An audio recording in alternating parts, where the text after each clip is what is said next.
with 9 players coming in, what is your philosophy going into recruiting? Okay, basically this year we knew we were losing a tremendous bunch of girls. We're going to be awful disappointed this spring if we don't have an outstanding spring. We're losing 3 senior pitchers. We're losing our first baseman, second baseman, shortstop, and third baseman who were starters last year, and you assume they will be again this year. Of course, there's a lot of competition out there. Plus, we're also losing one of our outfielders who possibly will hit 3-hole for us. So you're losing the middle of your lineup, 3, 4, and 5-hole hitters. You're losing your 2-hole hitter and your Lindsay Lacey, second baseman. So we knew we had a lot of holes to fill. We had the same situation about 4 years ago when we went to the Super Regionals when we lost Benita and Bailey and all those outstanding players.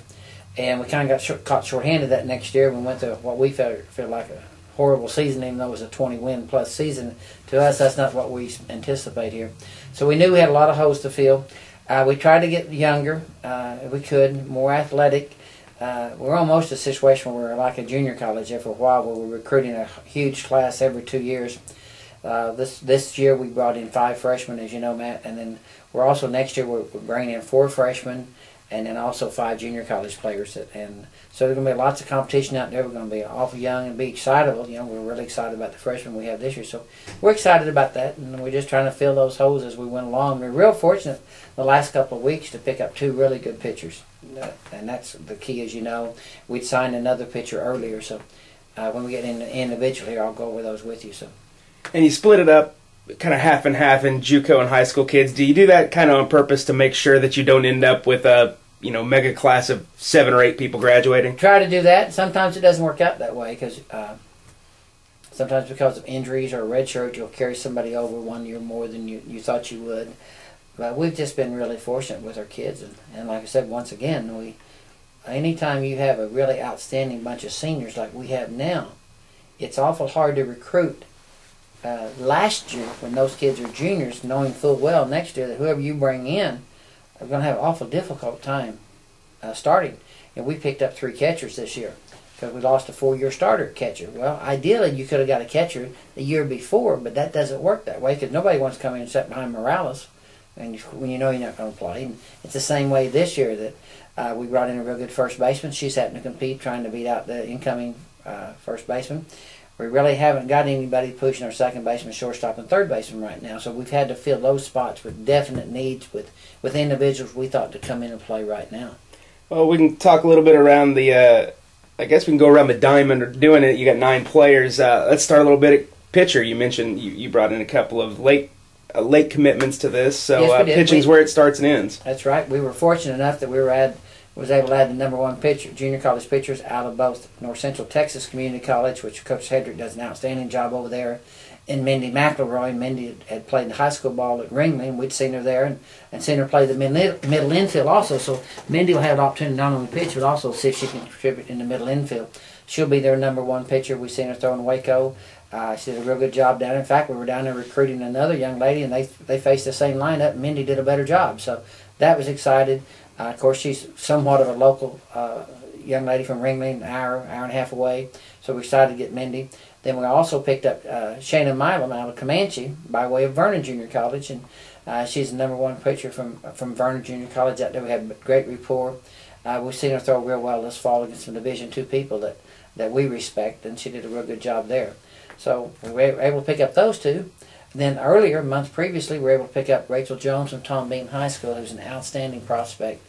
And right now she's ready to go, but we feel like she's going to get much better. Plus, those 2 junior college kids will get better too with our help and pitch in a different way than what we do. Not that they don't do a good job at junior college that they're at now, but we feel like they're going to come in here and do even a better job. And a perfect example of that's Audra Rudy, our returning #1. You know, she's all conference last year, and I felt like last year she threw better than she did her sophomore year in junior college, with which she threw better her first year. So you just never know. You kind of plan those deals, but with 4 pitchers, we should be able to come up with a good nucleus.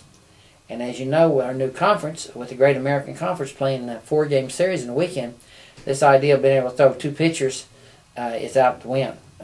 In the past, you can throw your #1, 1, and 3, and maybe even throw in relief in 2. But with a 4-game, you need at least 2, maybe 3, and possibly even 4 pitchers ready to go. And we felt like with these 3 and with J.C. Bennett coming back next year, we should have that.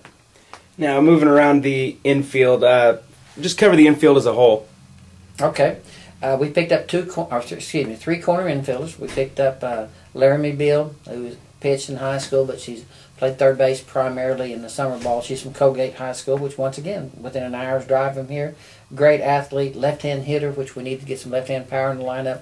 Laramie's got a real good chance to supply that. All of these kids come from great families and are really good students, which is key to here too. So Laramie has an excellent opportunity as a freshman to come in and play. The last 2 summers she's played, and she will again this summer for a real good team out of the Oklahoma City area.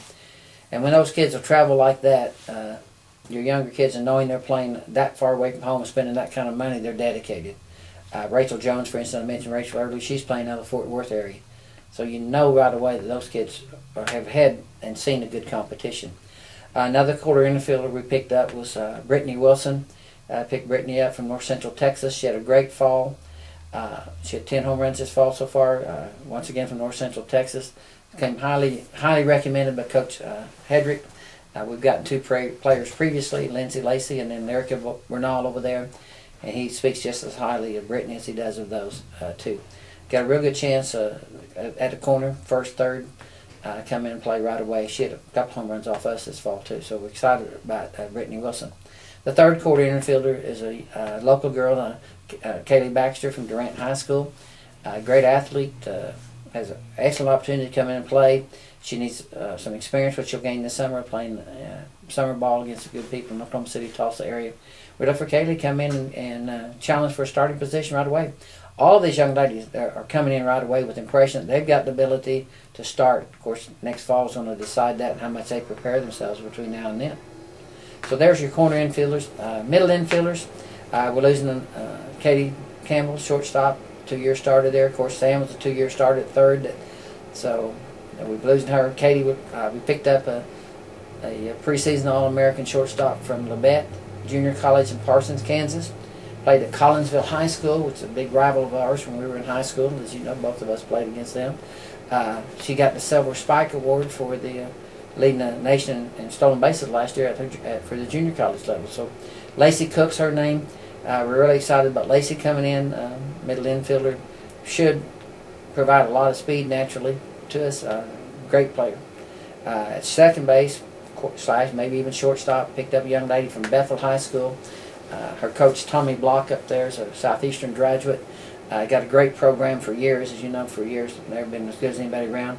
Tells me she's as good as a player she's ever had, which speaks very highly.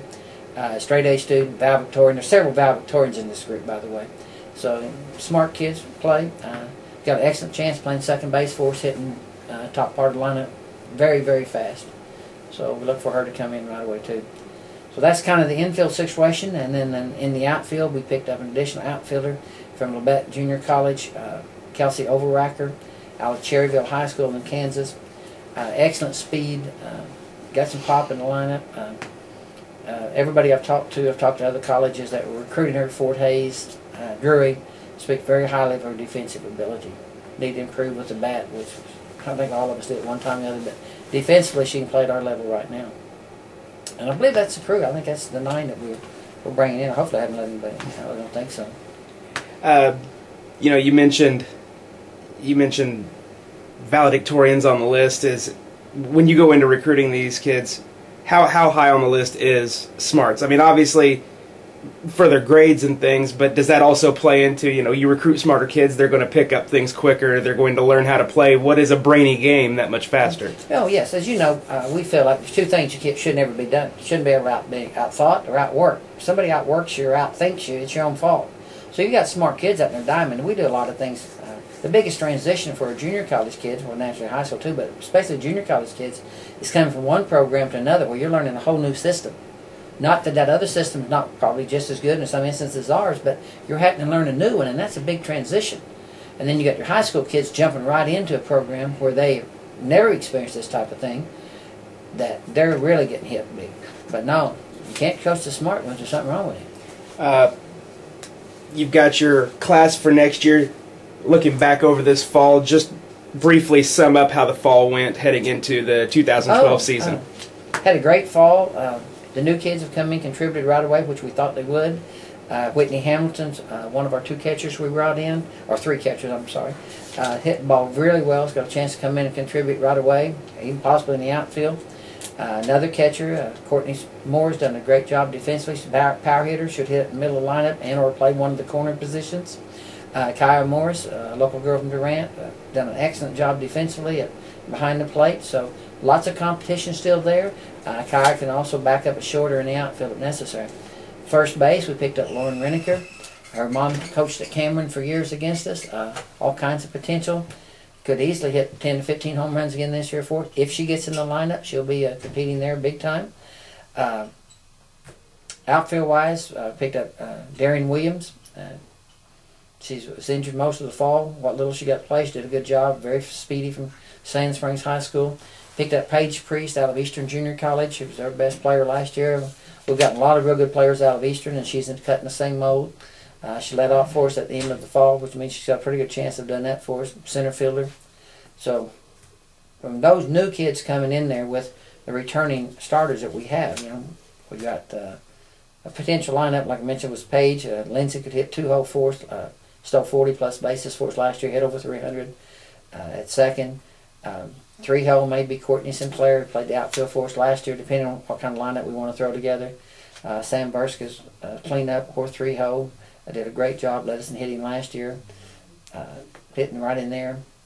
So we're excited. I mean, obviously you can see that. And then we got Audra, number 1 pitcher, back. We got Kelsey Redding, who had a great fall. We got J.C. Bennett, the incoming freshman, that has showed flashes have been really good, been able to contribute. And then we got Kelsey Redding, who probably ended up the fall throwing as well as anybody. So we can't wait to get down to San Antonio on the first weekend in February and just see where we're at.